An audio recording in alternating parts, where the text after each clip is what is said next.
Jika terjadi percekcokan harus mengalah salah satu sama lain. Suami istri itu sebaiknya saling melengkapi, bukan saling mengungguli. Kesannya kalau mengungguli itu nanti akan merasa paling benar sendiri. Setidaknya yaitu melengkapi serta menambahi satu sama lain jika terdapat kekurangan dan kehilafan.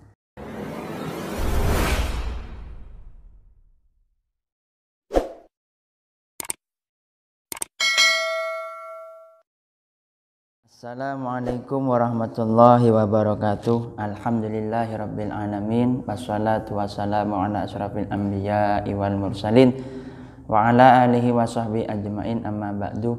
Baik, pada segmen pembahasan kali ini ada seorang alumni bertanya, alumni Al-Qadiri. Dia menanyakan, alumni Jatirot, alumni Al-Qadiri asli dari Jatirot Lumajang.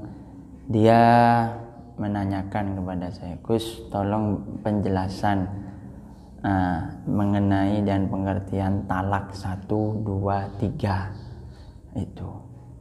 Lah, ini langsung saja saya ambil daripada beberapa keterangan. Ada hadis Nabi yang mana diriwayatkan dari Abi Hurairah radhiyallahu anhu qala Rasulullah sallallahu alaihi wasallam, salatun jidduhunna jiddun wa hazluhunna jiddun. Al-awwal an-nikahu wat-talaqu war-raj'atu.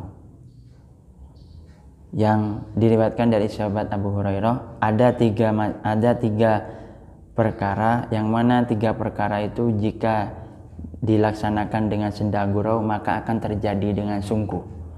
Apa itu? Yang pertama nikah, dan yang kedua talak. Kemudian yang ketiga adalah raj'ah. Mengenai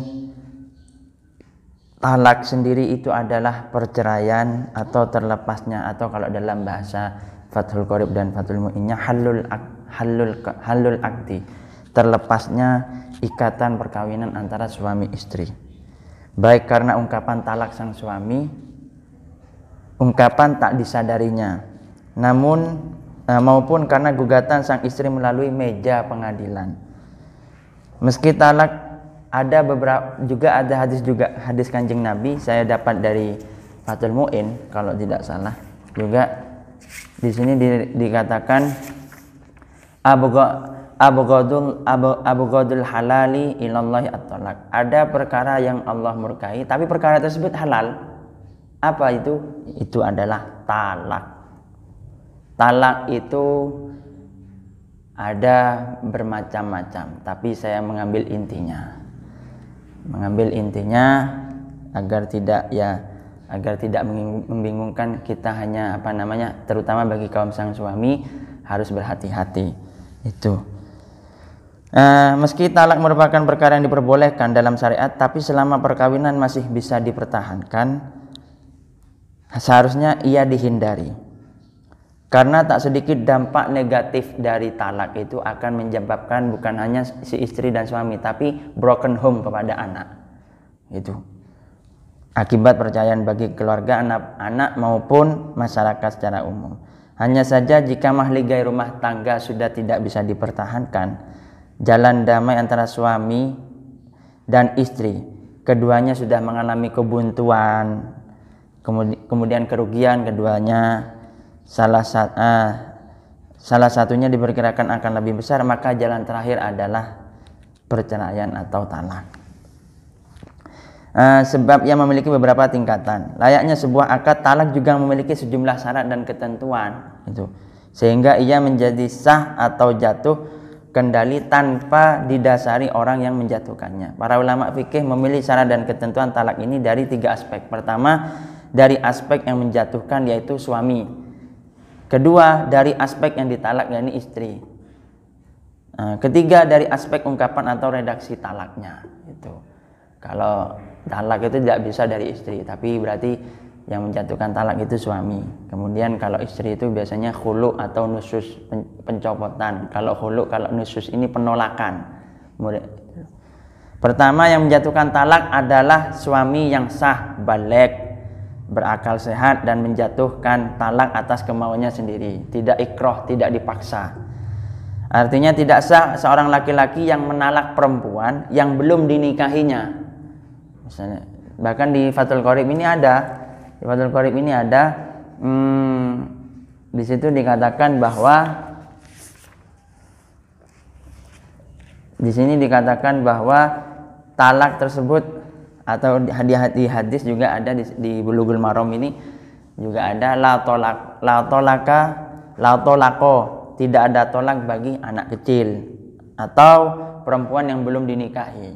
Misalnya belum nikah kok kamu sudah saya talak, nah itu tidak jatuh.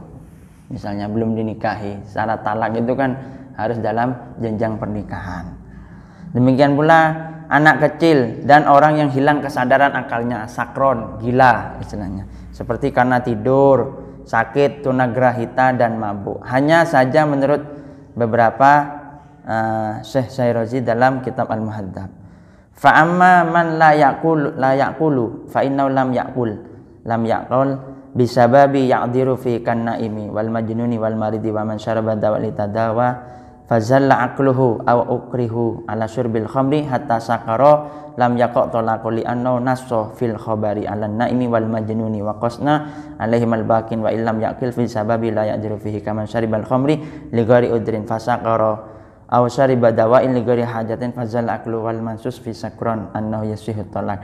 Artinya, adapun orang yang tidak sadar, jika tak sadarnya karena sebab yang dimaafkan seperti orang yang sedang tidur, tunagrahita, sakit dan minum obat guna mengobati penyakitnya sampai hilang kesadarannya, akalnya, atau dipaksa minum khamr sampai mabuk, maka ia tidak jatuh talaknya sebagaimana yang telah ditetapkan dalam nas hadis tentang orang tidur dan orang tunagrahita. Maka kita analogikan saja yang lain kepada keduanya. Selanjutnya, jika seseorang hilang kesadaran akalnya karena sebab yang tidak dimaafkan seperti orang yang minum khamr tanpa alasan sampai mabuk atau minum obat tanpa ada kebutuhan sehingga hilang kesadarannya, sehingga hilang kesadaran akalnya, maka menurut pendapat nas yang telah ditetapkan tentang orang mabuk jatuh talaknya gitu. Kalau kecuali dipaksa. Begitu pula orang yang dipaksa menjatuhkan talak juga perlu dilihat paksaannya, apakah hak atau tidak. Jika paksaannya hak seperti paksaan hakim di pengadilan, maka talak yang dijatuhkan adalah sah dan jatuh. Mengingat angka perceraian yang sangat tinggi ini wajib kita ketahui.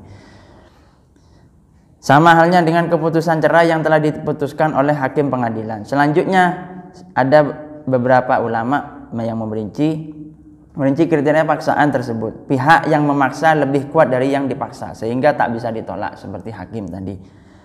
Dua, berdasarkan dugaan kuat jika paksaan itu ditolak, sesuatu yang ditakutkan akan terjadi.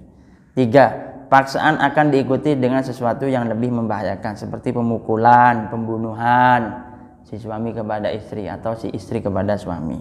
Itu.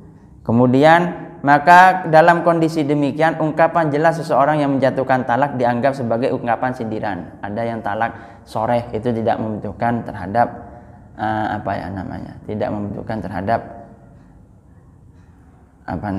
basa-basi lah istilahnya kalau soreh. Jika diniatkan dalam hatinya talaknya jatuh. Penentu utama itu kan niyatu iqoihi di sini itu. Niyatu iqoihi, niat untuk menjatuhkan talaknya gitu. Talaknya tidak jatuh sebagaimana talaknya jatuh jika tidak diniatkan. Talaknya tidak jatuh sebagaimana yang diungkap oleh Syekh Muhammad bin Qasim dalam kitab Fathul Qorib. Nah, di sini halaman 413. Bagaimana ada beberapa pertanyaannya lagi. Bagaimana dengan talak orang yang marah? Nah, ini saya menemukan lagi agar kita wawasan luas.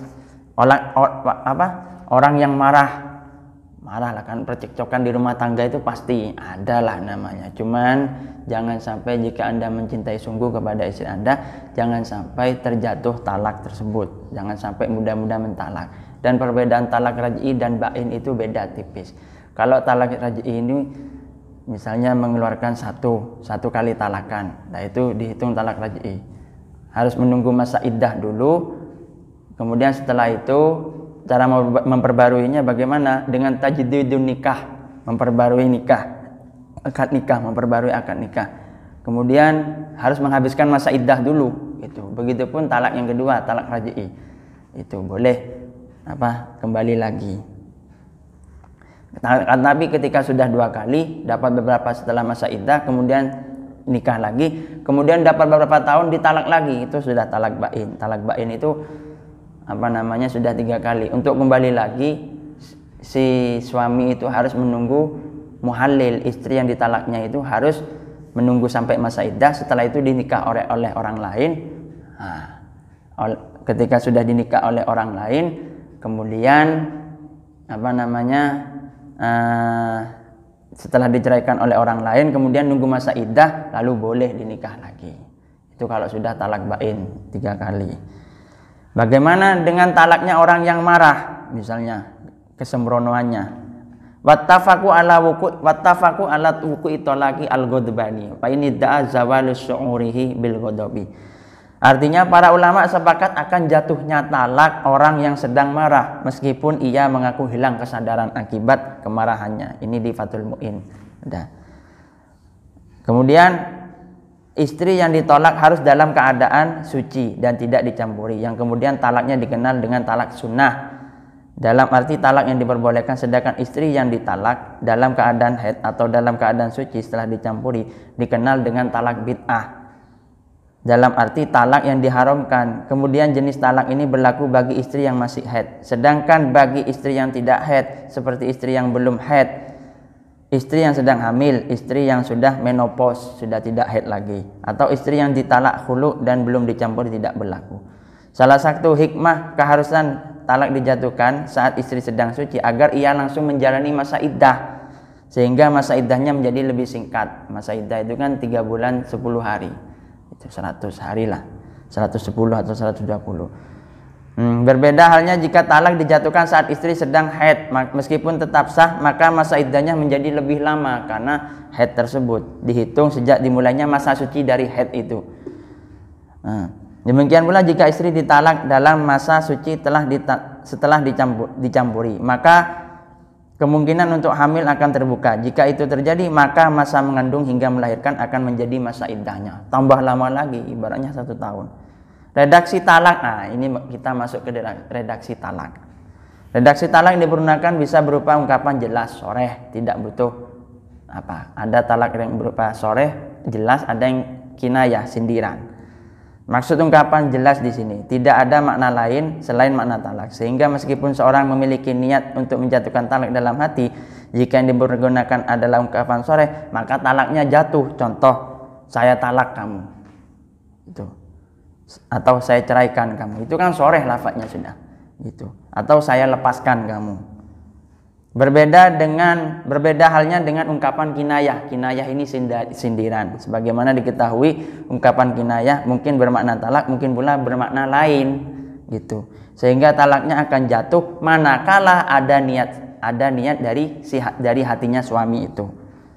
Dalam hatinya suami mengucapkan. Artinya jika tidak ada niat, maka talaknya tidak jatuh. Contohnya, sekarang abra'atuha. Sekarang kamu bebas. Sekarang kamu lepas, pergilah kamu ke keluargamu. Di Fathul Qorib ini ada. Pergilah kamu ke keluargamu. Hanya saja menurut sebagian beberapa ulama, menurut Abu Hanifah, ungkapan kinayah yang cukup jelas tetap tidak memerlukan niat. Contohnya, engkau sekarang sudah jelas bebas, lepas dan haram bagiku.